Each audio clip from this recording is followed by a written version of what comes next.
We got that Poppa Pig. We got that Poppa Pig. We got that Poppa Pig. We got that Poppa Pig. Yeah, let's do it. Here we are. We are. Let's do it. Let's. Oh.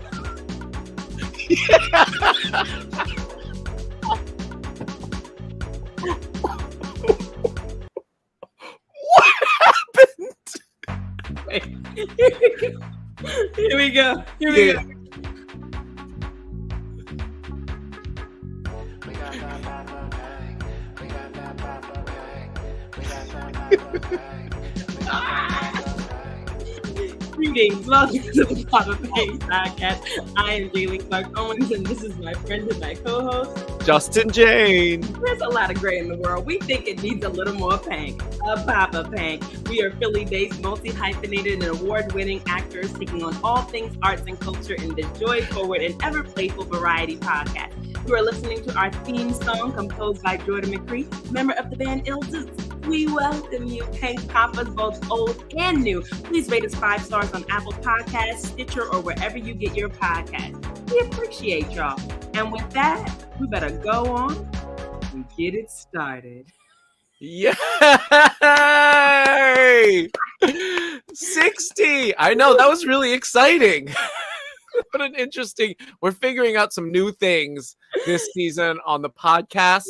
And you're along with us for the ride. Welcome to season 4. Season 4, episode 60. This is our 60th episode. Can you believe it? We've done 60 times that we've recorded here in my basement, in your living room. 60 PoppaDrank, 60 Tickled Pank, 60 times we asked the people that are already following us to follow us some more on social media. We are so close to retirement age, y'all. And this episode coincides with the beginning of fall here in Philly, where we record our podcast. Okay, Jaylene will set that record straight later.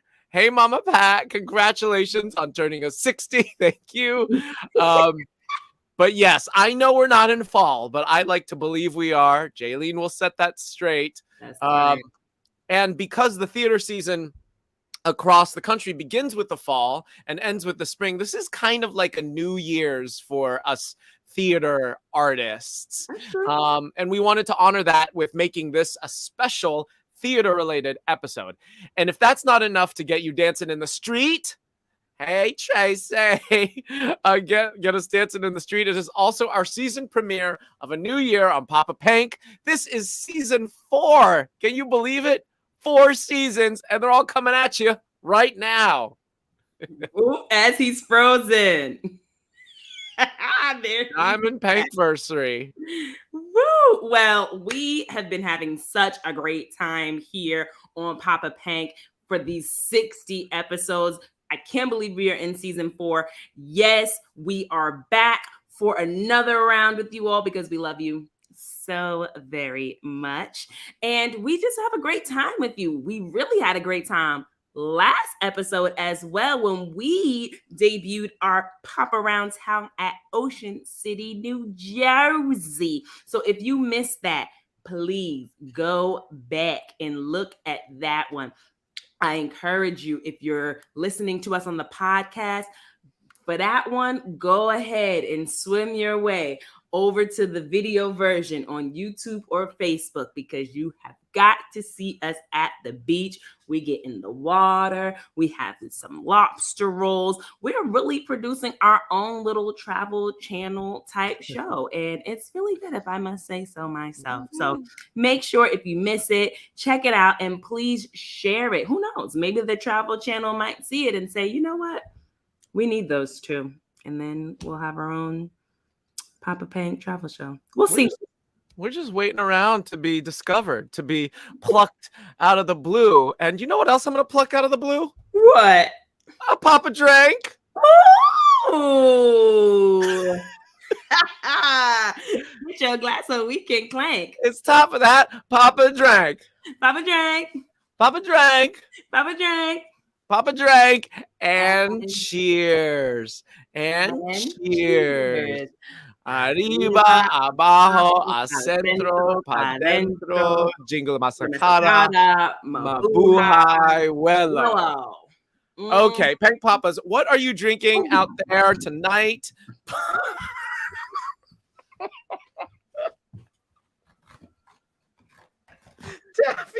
Taffy.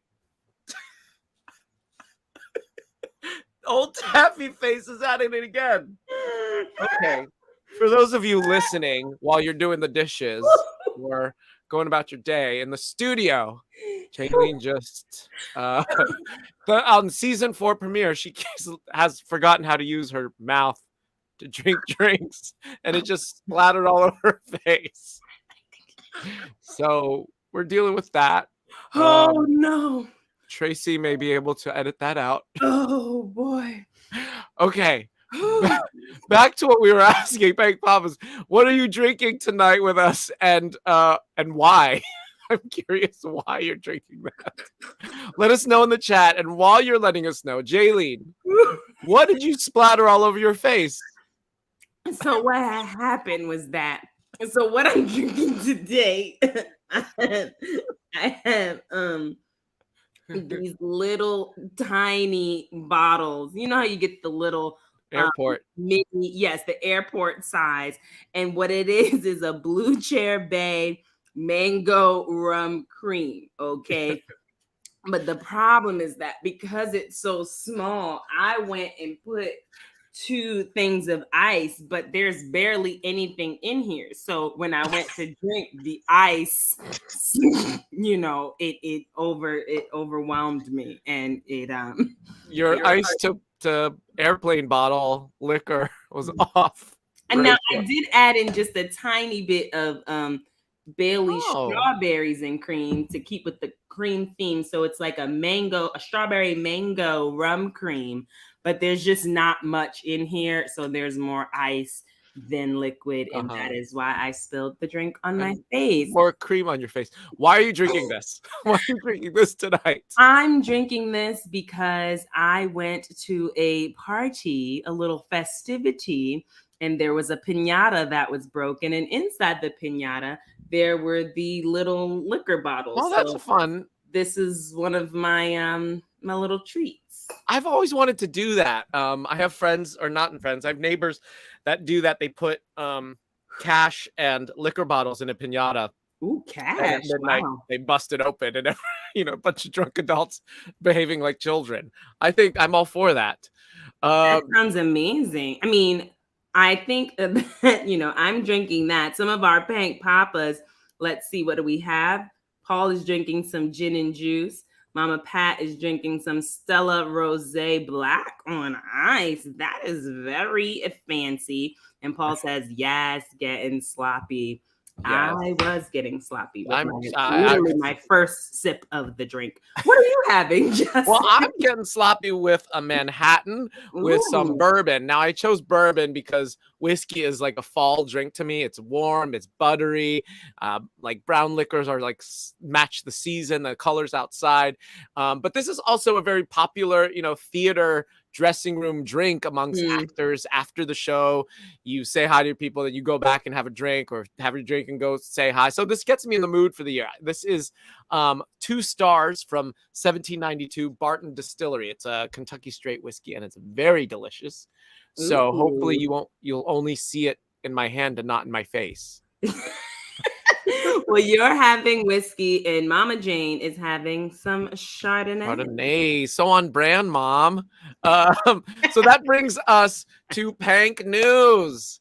This is the segment where we talk about anything we're vibing on this week in arts and culture. This could be anything from a theater show we've seen to pop culture events and visual arts. So, Jaylene, what are you talking about today in the news? The culture is talking about tennis in the news. Okay, the GOAT, Serena Williams, played what we believe is her last U.S. Open game not too long ago. I'm hearing myself. Oh, Episode 60. We are just we're going back to episode 1. exactly. So, you know, Serena is on her farewell season, and it's just amazing to watch. You know, she has accomplished so much, and she's done it all while remaining true to herself as a Black woman. I absolutely loved her custom Nike outfit that she wore with the sneakers and the sequins, Diamonds. the diamonds, the rhinestones. It was very much so a Jaylene type of outfit. So I was here for it. I also want to shout out freaking Francis Tiafo. He is a 24-year-old Black man from Maryland, born to immigrant parents from Sierra Leone. He was ranked 22, but beat number 2. And number 2 in one of the all-time great players in Rafael Nadal. So that was already amazing. Then he just won today. He beat number 9, and he is the first Black American male to advance to the U.S. Open quarterfinals in 16 years. And now he's going to the semifinals. I did not know his name before, but I know it now. I am following him, and I will certainly be watching his career. So that's what's been in my news. What you got for Pank news? Yeah, Serena has given me so much joy. It's really awesome to see any athlete or artist or anybody for that matter really soar to the top of their career and then be completely, at least in interviews and in the media, be really humble about it and be like, it's not about any of this stuff. This stuff is like a part of it, but it's about the sport. And I'm excited that she's sort of being vague about like, I'm taking a break, but I'm not going away kind of thing. It's like, of course, when that's in your blood, you can't just be like, peace out.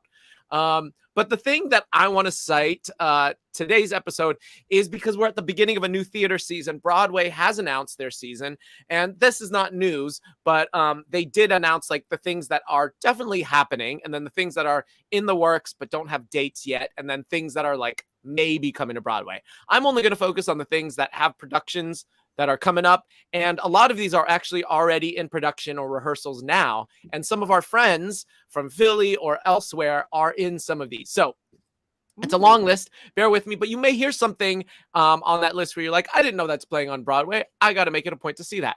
The first thing that's coming out is Cost of Living. This is a new play by Martiana Mojok and Majok. I'm sorry.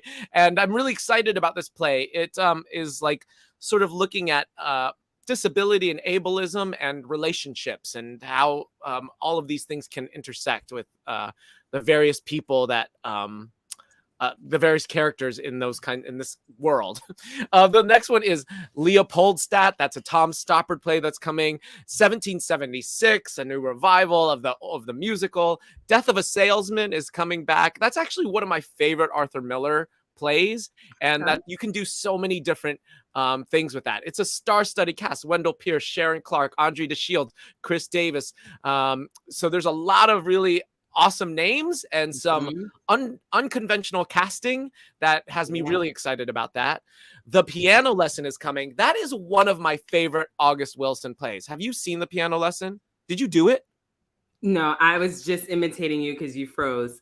I have not done The Piano Lesson. Oh. Have I actually? I know I've read it, but I don't know that I've actually seen it staged. Ooh, it is one of those. All of the August Wilson plays have like a moment that transcends the play. It becomes like magical realism, and that one has one that is surprising and gut-wrenching and just really beautiful. So I'm excited about that one. Of course, Samuel L. Jackson's going to be in it. John David Washington, Danielle Brooks.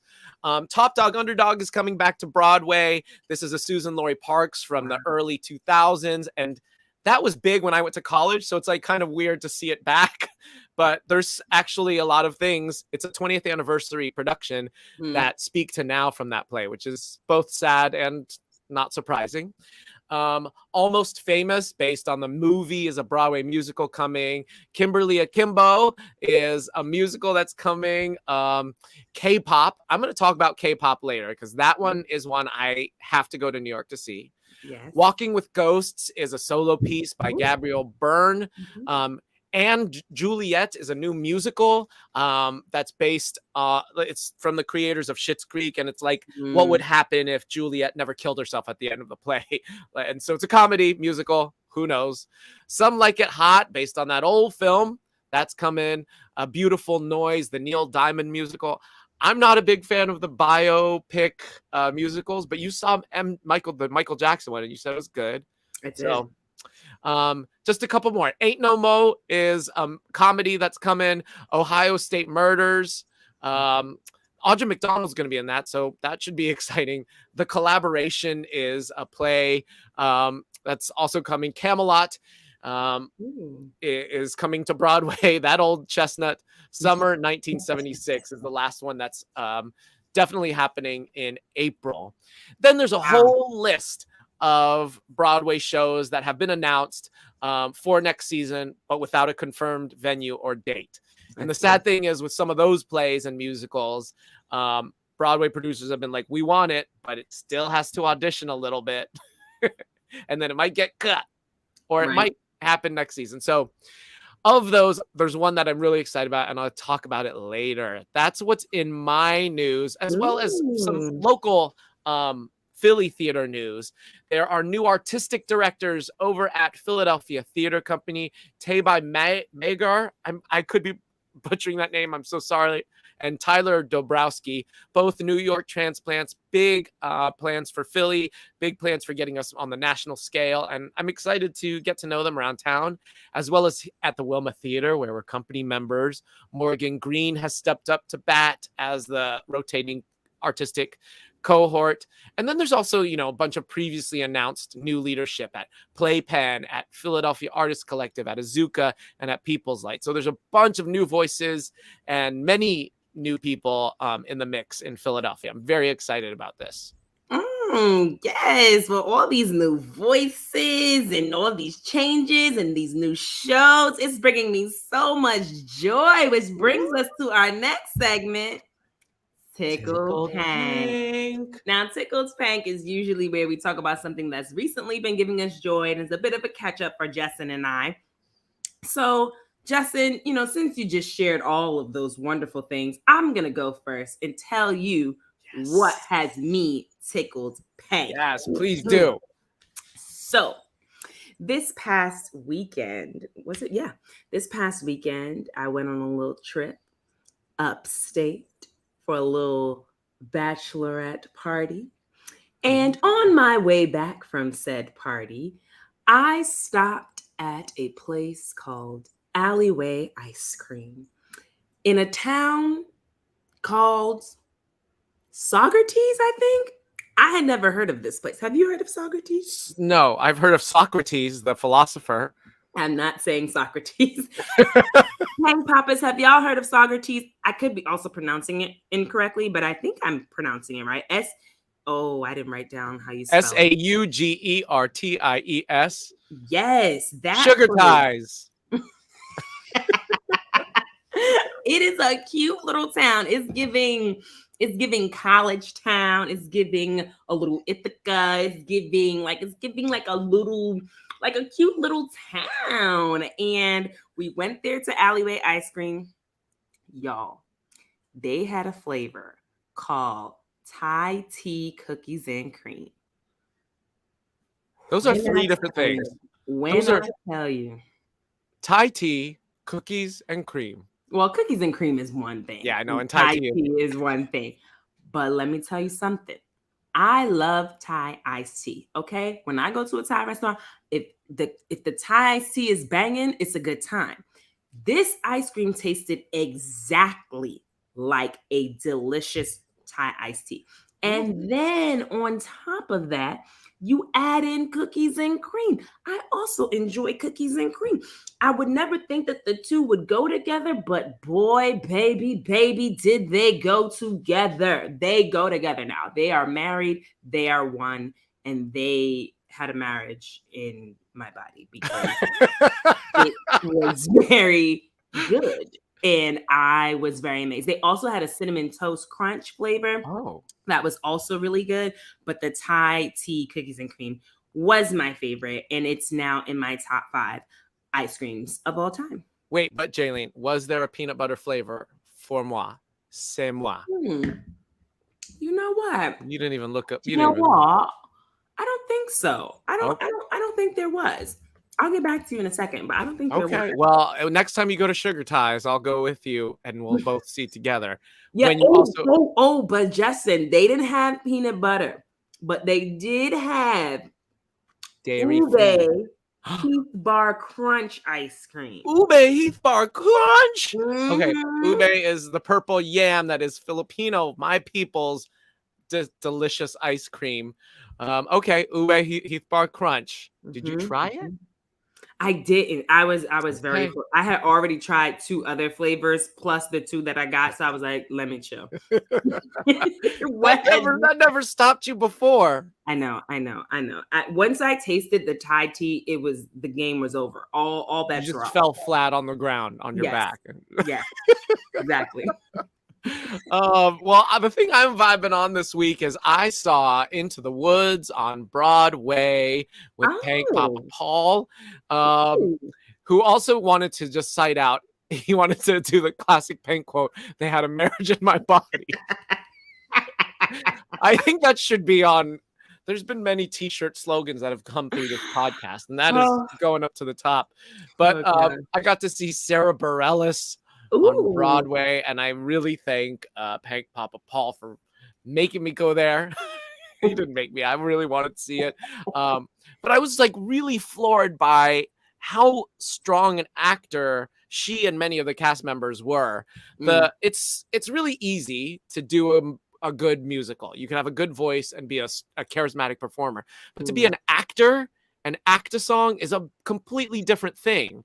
Like, yeah, some songs can be totally beautiful and they can stand on their own, but when somebody's actually singing from their soul or playing an action or being grounded in what they're doing, it makes all the difference. And I sometimes celebrities on Broadway, you're like, is this going to be good? Are they going to be able to pull it off? But Sarah Bareilles really did it, as well as a lot of her fellow cast members. So I really, really enjoyed that. I also went to the beach a couple times, and my last Tickled Pank is I started watching House of the Dragon on HBO. You never watched the Game of Thrones, did you? It's a little gory and it's a little much. I heard the dragon joint is very gory. Yes, it's very, very gory, very graphic. That first episode, trigger warning, it's a lot. But the storytelling is good, and it's really fun to be back in that universe again. And I think I see now why they crashed HBO when it first came out. Well, Kev on Stage, who is a comedian and actor, and many things, he's doing recaps, like comedic recaps. So I think you would enjoy it. I don't get it because, of course, I have not been watching. But is that on his Insta? It is on the YouTube, I believe. Okay. I will be checking that out. So check that out. Speaking of YouTube, let's get into YouTube, meaning us, with our hot topic. You rode that segue. Yeah, I love this. I'm the person that will fall off the segue and then get back up like nothing ever happened. Before we go into the hot topic, I just want to shout out our Pank Poppas who are listening live with us. We thank you for being here. For those that are new, just letting you know, we do have a 20-second delay. So if you respond to something, but you don't put context clues, we may not know what you're talking about, just as a fair warning. So please don't feel away if we don't respond, but we may be confused as to what's happening. And if you're listening to us on the podcast and you're, doing your dishes, you can just respond out loud. Yeah, we hear you. We have a special thing set up with StreamYard, and so we can hear your things that you say out loud while you're watching. Yeah, you should just assume that Justin and Jaylene can hear and see you at all times. And we just respond in our mind to you. You close your eyes, you can hear our comments in our heads. That's the real WWJD. Oh, I'm getting hot. I'm getting hot, so we better get to the topic. So, Hot Topic is part of our show where we highlight either myself or Justin as we bring to the episode something that we are passionate about in relation to the theme of the day. And since we are here at the start of a new theater season, start of the fall theater season, even though it is not fall yet, it is still summer. Do not take my summer days away from me. We thought it would be fun to dive into some things we learned from our first season back of live theater from last year and look at some things coming up. So, Justin, what is the first question for the Hot Topic? Let's start with looking back and seeing what we learned. So yeah, last year, let's think about last year. That's fall 2021 to spring 2022. That's the theater season. That was our first year being in and attending live theater again. So what did that feel like for you? And what were some lessons that you think you learned? It felt like a roller coaster of emotions like these, okay? Because it was a lot of ups and downs. Fairview was my first show since the pandemic, and I feel like in the beginning, it felt weird to be acting around folks and not having on masks, but then I began to get more comfortable, but then a bunch of folks got COVID, reminding us that this virus is still alive and kicking.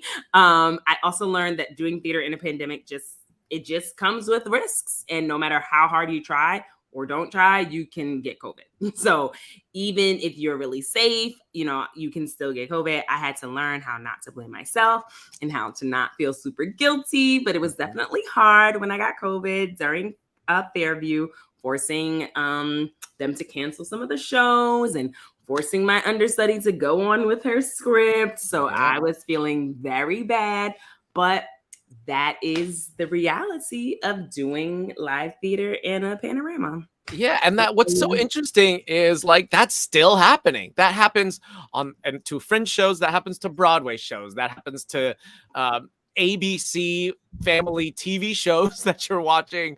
It's still going on, but last year I would definitely say it was strange with the ever-changing rules because Equity, who is the union that governs us as actors, and the theaters were constantly changing the protocol, and that's not to their fault.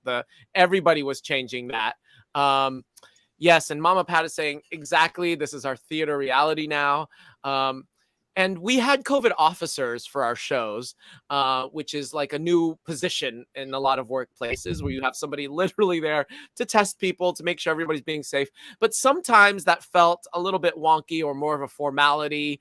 And it was also tricky because they're not there all the time. So who's there to enforce things when somebody's not following a rule? And I know a show where the COVID officer got COVID. So it's like... So who's the officer that was officering that officer, sir? Off. But yeah, last year, a lot of us, myself included, we all got COVID from the theater, from our jobs. We are by nature exposed to audiences upon audiences. And then we also all have other jobs outside of the theater, teaching or working on another show. So it's just one big kind of swirl, tornado. But understudies went on for every single show in town last year. And I suddenly was like really hyper aware of audiences, both when I was on the stage, how far I was from the first audience member who wasn't wearing their masks. And then also as a fellow audience member, I'd be like, I'm sitting really close to these people. And that was happening in Philly and on Broadway. So I really had this wake up call of the realities of doing theater, that thing of holding community during a Panini. So that's been really interesting to work through last year. Now, okay, so based on all of that, what are some hopes and wishes for the upcoming theater season? I wish there were better understudy plans for this coming season. And I am on the record saying this. Like, I think a lot of the places and theaters around town, around Philly, don't necessarily have strong COVID understudy plans. I understand that institutions assume all risk with that, but it's also partly on equity and the rules they have around understudies. But a lot of people out there, and maybe a lot of our listeners, don't know what happens when an understudy is activated. What happens, or at least what happened last year, is of course, some shows will have to be canceled because a person is not Broadway. A person isn't slotted and have had full rehearsal on set with like multiple people and is ready to dive in at a moment's notice. So depending on when this happens, sometimes a show has to be canceled. And then the understudy has to be called, which is super panicky. I've been an understudy that's been called in. It's like, what? I was not planning for my day to go like this. And then there's the put-in rehearsals. So the cast, the stage manager, the backstage team, some of the technicians, the costumers, a ton of people, 20 plus people have to be called in when they thought they had the day off. Maybe they were teaching, maybe they were working their day job, maybe they were hanging out with their spouse, but suddenly everybody has to go. There's not necessarily a director in at least the scale that we're working on. So the person that has to direct the understudy is usually other cast members or the stage manager or the assistant director. But then ultimately, you as the performer, the one that called out, you feel really bad. You feel kind of the worst you've ever felt because you've let down a whole bunch of people and you've been like a domino in this massive machine. On Broadway, that's all. They have much more money and much more resources. So they'll have a put in maybe, but for the most part, the show can go on and that person can show up at half hour and be slotted in alongside everybody else because it's so well taken care of. So that's the biggest thing that I really hope changes in this next year or next few years. But I think it's going to be the same. So we'll see what happens. I hope you as audience members don't see canceled shows. Us as performers don't get COVID. But there's other things I could say. But what about for you? What are you hoping and wishing? I mean, mine is the same. I just feel like we have to have a better understudy plan. Like in the year of our Lord and Savior, 2022, we cannot be out here with no understudies because yeah.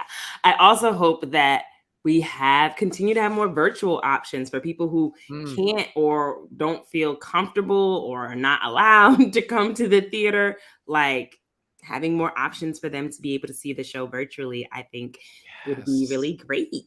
Yes, accessibility is huge. I know there's inflation. I'm going to talk about this later, but I'm seeing 12 shows during Fringe. And the baseline ticket for a lot of those is $20. And I'm like, that's not accessible. There's nothing accessible about that. And they sometimes have these tickets, 25 and under or student rates. But what if you're just not making a lot of money or you're an artist or you just can't afford it and you really want to support it? So I hope that there's more accessibility things in terms of ticket price, in terms of being able to see it that continue or start to bubble up more this season. Okay, so I'm going to get real hot topic right now. Are you ready, Jaylene? I think we are at the point in the pandemic when we've really felt that cultural and social reckoning from 2020 start to make some big systematic changes and shifts in relation to the buzzwords of accessibility, diversity, equity, and inclusion. So how do you think it has been going for Philadelphia and at the national level? I think that there was a pretty good momentum in 2020. Okay. But I think that momentum has slowed down tremendously. It doesn't seem like addressing equity and diversity issues is as big as a priority as it was in 2020 when everyone's making sure that they weren't the ones that were part of the problem. I think we are long past the black squares and whatnot. So it seems like a lot of companies are back to their old ways. However, I do see some lingering change, and I do see like a lot of local companies doing more to make sure marginalized voices are heard. I see protocols being put in place from the start of a process to ensure that everyone feels comfortable with sharing any grievances that they may have. On a national scale, I think there are more opportunities for BIPOC folk on screen because more and more shows know that if they roll out with a new show that has 0 BIPOC characters, 0 LGBTQ representation, like they are most likely going to catch some flack and get called out. So I feel like even if the reason is just so they don't get in trouble, hey, it's still, we got more opportunities coming. So I like that. So in my opinion, we still have a long way to go, but I do see change. I've seen change, and I see change continuing to happen. Yeah. I think that's I'm also really happy to see all of those changes. I'm nervous that it stops there too, and I get a little bit suspect of like virtue signaling and exploitation. Like I have seen some institutions no, I have seen my face appear on things with other friends that are people of color at institutions that don't look like that behind the scenes. That is not the Wilma. That's not my main place, although I am on all their brochures. I'm talking about it other places where I'm like, oh, that's interesting. I am the lowest rung worker here, and suddenly I'm like spotlighted, and so is this like fellow African American, artist being spotlighted, and so I'm like, oh, no, world, this is not how this place looks. So, and I think that happens a little bit, and is happening a little bit more. But all of that said, I think institutions are doing the work, and the key is to continue to do it. I'm nervous that they've done their workshops, or they've done their training, or they've brought on that officer, or they've had that intervention, and it stops there and we're all changed. But actually, these kinds of things we're all still working on. We're all still moving through it. We don't understand it. We don't know what we're talking about. No one's a monolith, and our opinions and values change. So the key is to keep collaborating and keep talking through it. But I was like really excited to see some quote unquote diversity in Into the Woods. It was a very mixed cast. But then with the same exact token, it's like, did anybody check what's happening when these bodies are doing this scene, or when this body is saying that thing to that body? So I don't know. I think there's like, it's really exciting that we have an awareness of this, but we have to keep it as a live conversation in rooms. And one of the great things about this most recent moment is like, we're comfortable now having these conversations. No, I hope, but at least in my classroom, people aren't like feeling attacked or feeling like ouch, or like there's finger pointing. But like true conversations are happening about, what does it mean for these bodies to be saying these words? What does it mean for this person to be taking up that much space?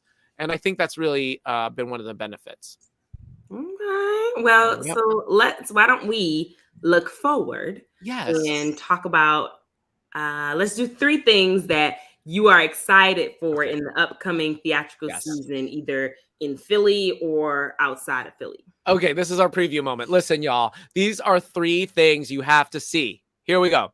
Philly Fringe is back and in full swing in Philadelphia. I'm so excited about it. A lot of my artistic growth happened in the Philly Fringe.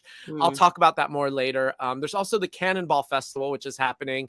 I didn't get to check it out last year, but they are a curating group through Almanac Circus Theater, and they've been bringing in international names in the underground theater scene to Philadelphia, and some of these people are only here for 3 days and then they go. But it's like the true spirit of Edinburgh Fringe is happening in Philly. On the regional scale, I'm really excited for Radio Golf at the Ardennes. So again, this is August Wilson's last play in the cycle. It takes place in the 80s, but I'm really trying to be an August Wilson completist by the time I die. I want to see all the plays, and this is one of the ones that is rarely done. So I'm really excited to see this.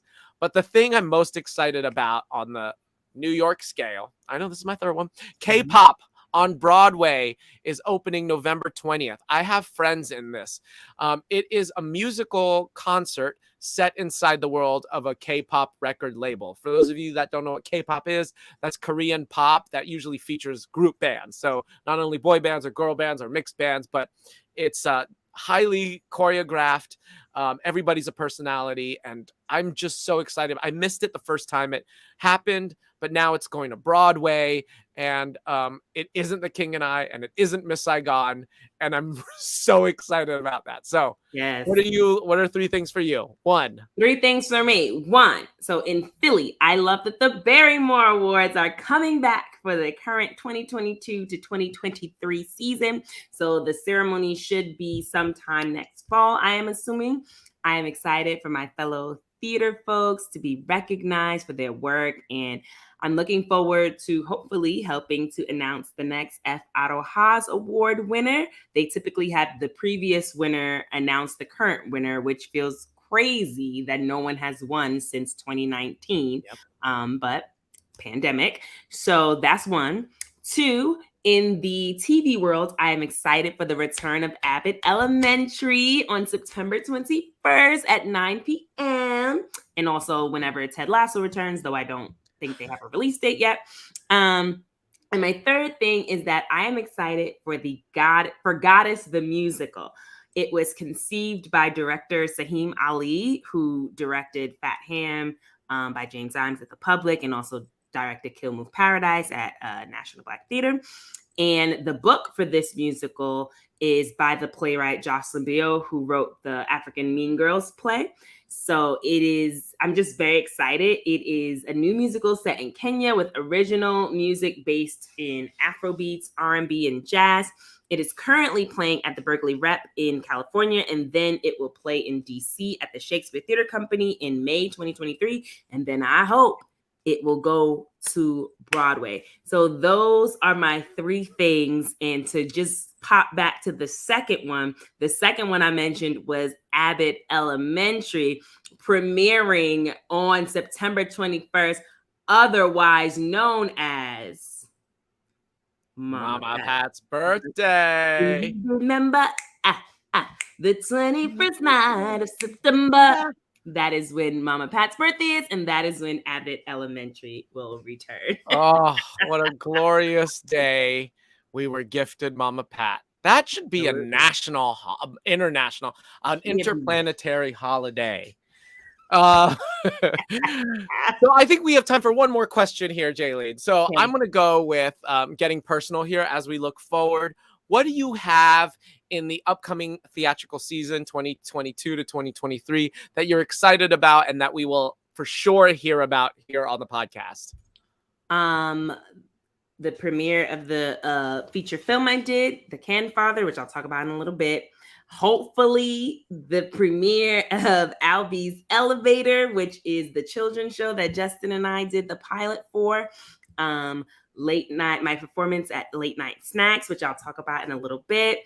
There is a Kimmel performance that I will be doing, some poetry with a internationally known poet that I will announce soon enough.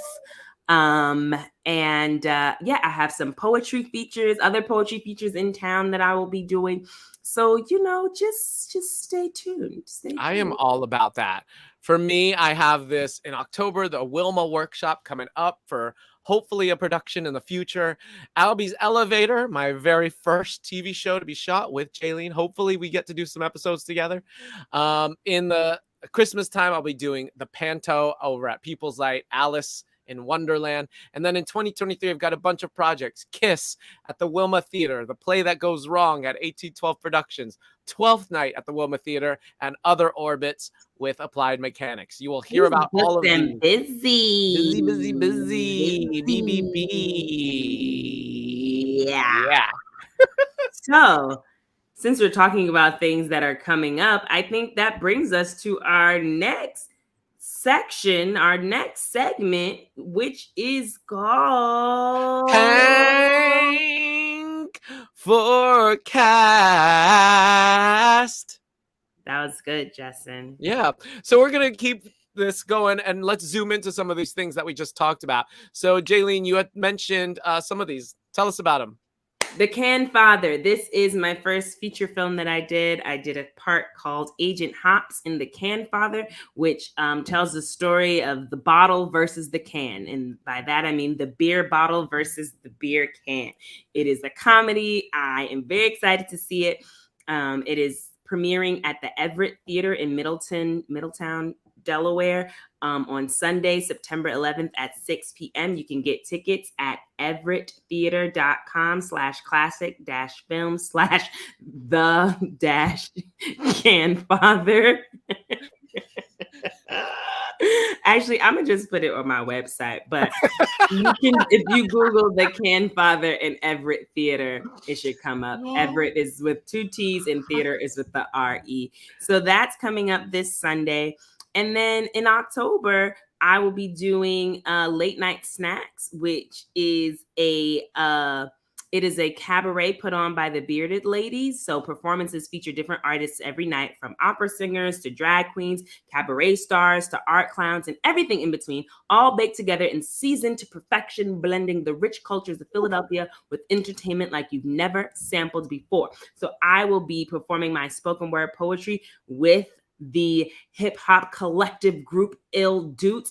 As you know, Ill Dutes, a member of Ill Deuce, Jordan McCree, wrote our theme song music, and I've always talked about collaborating with them. So I am very excited that I'm finally doing it. So definitely check it out. And it's part of the Fringe Arts Festival, which Justin just spoke about. So you can get tickets for that at fringearts.com/event/late-night-snacks. Let's keep it going with Fringe Arts, because this is what I am looking forward to. The Philly Fringe Festival and Cannonball Festival. It's happening now through October 2nd. Let's just say fringearts.com and cannonballfestival.org. And I'm really excited. So I'm seeing 12 shows total, but the most upcoming ones I'll tell you about right now, I'm seeing 3. This weekend, I'm seeing Alex Tartarsky's Dirt Trip.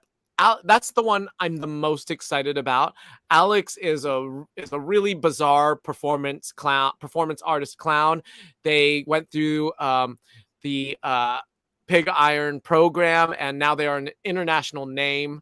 I'm also seeing on Sunday a play called Ball and Dix. That's BAALNDIX by Diecast, and that features friends of the Wilma. Ross Beschler's in it. Jared Hansen, who is choreographed for us, is in it. Tom Weaver is designing, who's been our designer. And then next Wednesday, I'm seeing Jeff Sobel's play Food, which is one of the hardest and most expensive tickets I've purchased in a long time. Ooh. And he's like famous now, so I hope it's worth it. But I will have all the reports here on PoppaDrank after I see it. Awesome. Well, we've done a lot of talking, so now it's time for some gaming. Yes, here we are. We've made it. Okay, so let's start with our ABC game. So This is our alphabet game. This is just to warm Jaylene and I up. We're going to go back and forth and say a letter of the alphabet and something related to a topic and why we chose that. So since it's September, it's not quite fall, not quite summer. We're in the middle. Let's do it September theme. Jaylene, A. A is for apples, because you might go apple picking. B is for berries, because some of them are now in season. C is for coffee, because when the breeze is blowing and you're a little cold, you might have a nice hot cup of coffee. D is for desks, because we're back to school. E is for yep.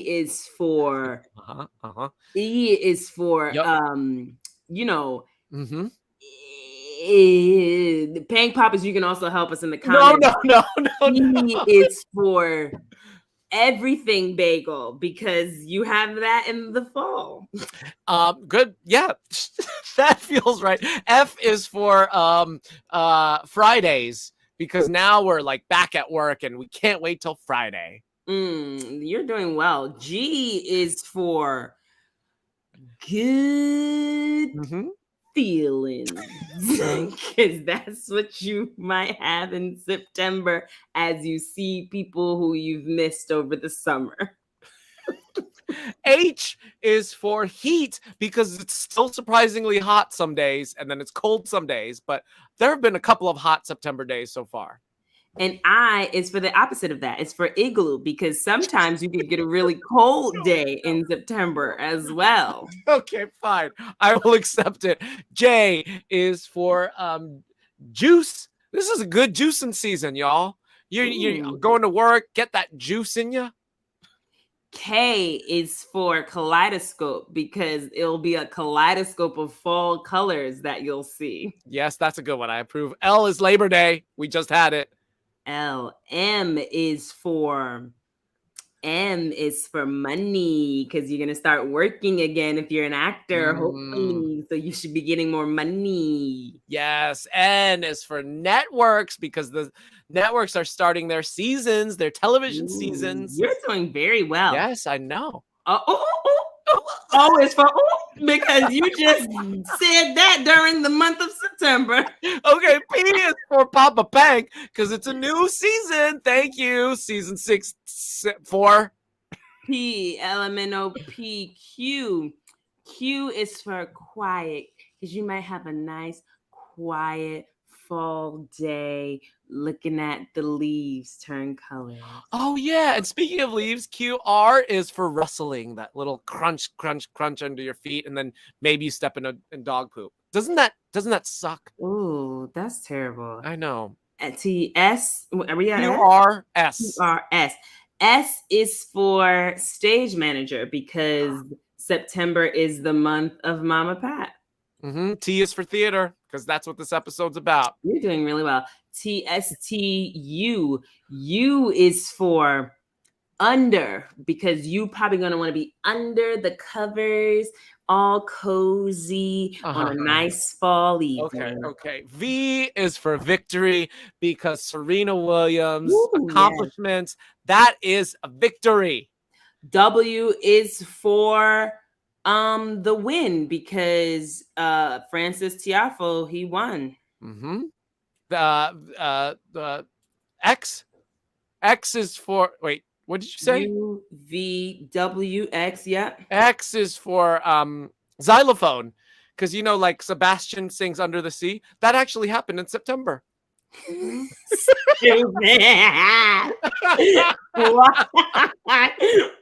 Y is for yellow because that is a fall color in the color of candy corn. Z is for zany because it is fringe time and there's a lot of zany shows going on. We did it. We made it. We did it. Okay, we're nearing the end of the episode, so let us play our Smush. So Smush is the game where Jaylene or I, and you out there can play as well if you're watching live, where we give 3 clues and 1 clue leads into the next. So if the answer was Boys to Men and Blackjack, it would be a 90s hip hop band. It would be a movie starring Will Smith about aliens, and then a game you find at the casino. You can only answer when you have all 3 linked. Okay. Yes. Jaylene, can I hear yours first? Oh, okay. So we haven't done these in a while, so bear with us. So the first clue is the thing you use to put fuel in your car. Okay. The second thing is my favorite fall latte flavor. And then the third is a song by that popular UK group that goes, people of the world, blah, blah, blah, blah. Every boy, every girl, blah, blah, blah, blah. People in the world. Yeah. That's Gas Pumpkin, Spice Up Your Life. There you go. Gas Pumpkin, Spice Up Your Life. All right, it's just like that. And we're on a 20-second delay, so if I can't get it after 20 seconds, somebody out there will. All right. This is very apropos and very close to yours. Oh. My first clue is the spice you love. I said the word. It's the thing you love. Okay, the second one is a song that was made famous by a rapper that goes by the name of Vanilla, and it's basically about him. And then the last one is one of the singers from that group of that song that we had just sang. Wait, pumpkin spice ice baby spice? Pumpkin spice ice baby spice. That one makes me giggle so much. Pumpkin spice ice baby spice. Oh, pumpkin spice ice baby spice. That's good. That's good. Okay, here goes mine. First clue. This is a line from the I Love It song by Icona Pop. Do you know that song? Yeah. Yeah. What's that? What is that? Oh yeah, I got it. Yeah, Okay. I got it. The second one is this is a type of treat you might get in the fall. It's a fruit covered in the light brown substance you get from burning sugar. Got it. And then the third one is a typical fall activity that is often done with kids where you pluck this fruit from a tree. Wait. I lost you. Wait.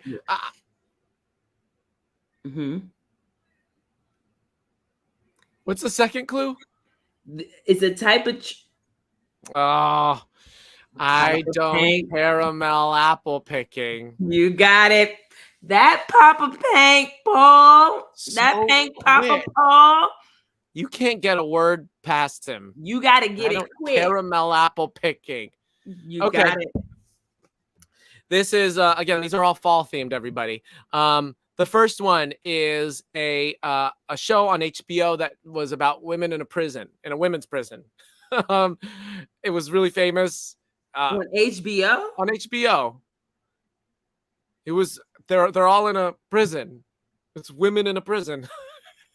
And had a very on Netflix. It was on Netflix. Okay. All right. There we go. Got it. I thought it was on HBO. And then the second one is a symbol for Halloween that you see everywhere. And then the last one is another word for when everything goes wrong. Orange is the new black. Wait, what was the second clue again? Yeah, a symbol of orange is the new black catastrophe. Orange is the new black catastrophe. That's good. Okay, here's our last ones. Okay, this is smushy, smushy, smushy. Mom and Pat got it. Okay, first clue. Something you have to start to wear once the temperature drops. A type of light coat typically described by the season in which you start to wear it. Okay. Second one. A popular holiday song where you talk about how things are starting to resemble this particular holiday. Okay. And then the third clue is a singer popular in the early 2000s for songs like I Am Beautiful and I'm a genie in a bottle. I see your loss. Wait, I need Pink Poppas, you might need to help me. Okay, start again. The first one, it's 2 words. It's something you have to start to wear once the temperature drops. It's a type of light coat, typically described by the season in which you start to wear it. So the opposite, the first word is another word for autumn. So that type of light coat. So the second one is a popular holiday song where you talk about how things are starting to resemble the particular holiday. Yeah. Song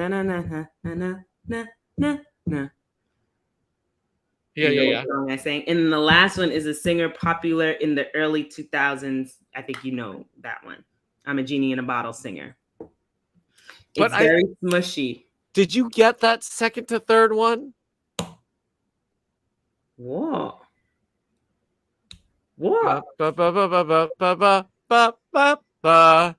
And then genie in a bottle. Yes, but you have to smush it. You have to smush it. I don't buy this one. I don't buy this. You just did a smushed version. Catastrophe works. Catastrophe. Black catastrophe. Baby spice. Ice baby spice. Fine. You just said Christina Aguilera. You take out the miss. So, okay. Do you have the beginning part? A fall knit? No. Fall jackets beginning to look a lot like Christina Aguilera.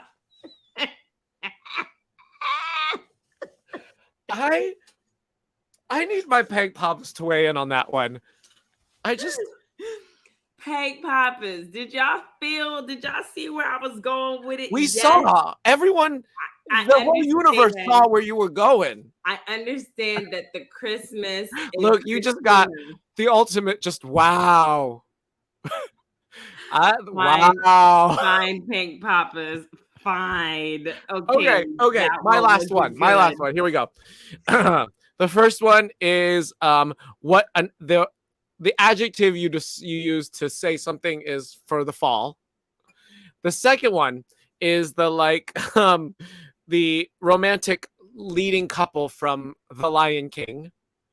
And the last one is a song about na na na na na na. Have you any wool? Yes, sir. 3 bags full. Whoa. I don't got the first to the second. Okay. The first to the second. It's what you describe, how you describe the season, other than saying fall. Mm-hmm. Or it's and it's an adjective, the adjective version of that. You got it. Autumnal and Simba Black Sheep. You see, and then he talk about mine, right? Autumnal. Simba Black Sheep. Autumnal. First of all, I pronounce it autumnal, which is so some people call her Nola.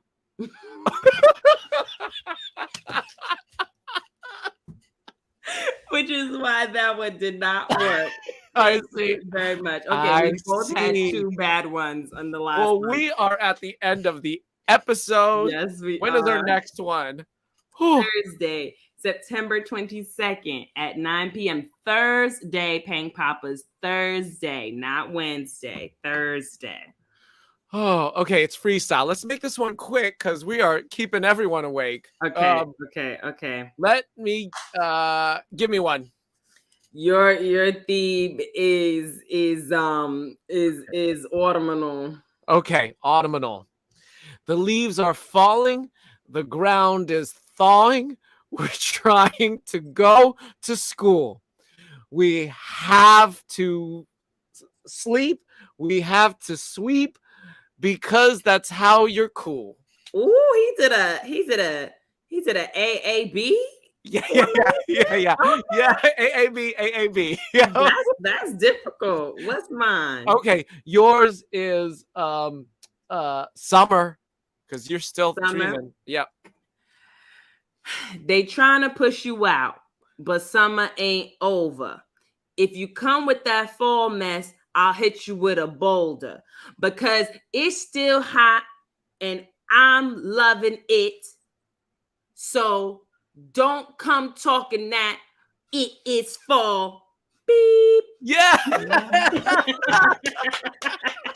was so good. That was spoken from the heart. And that's Jaylene's masterclass. Thank you all for attending. Oh my goodness. Thank y'all so much. Oh, what is your proverb about the fall starting? Yeah. When it starts to get cold out, put your headphones in.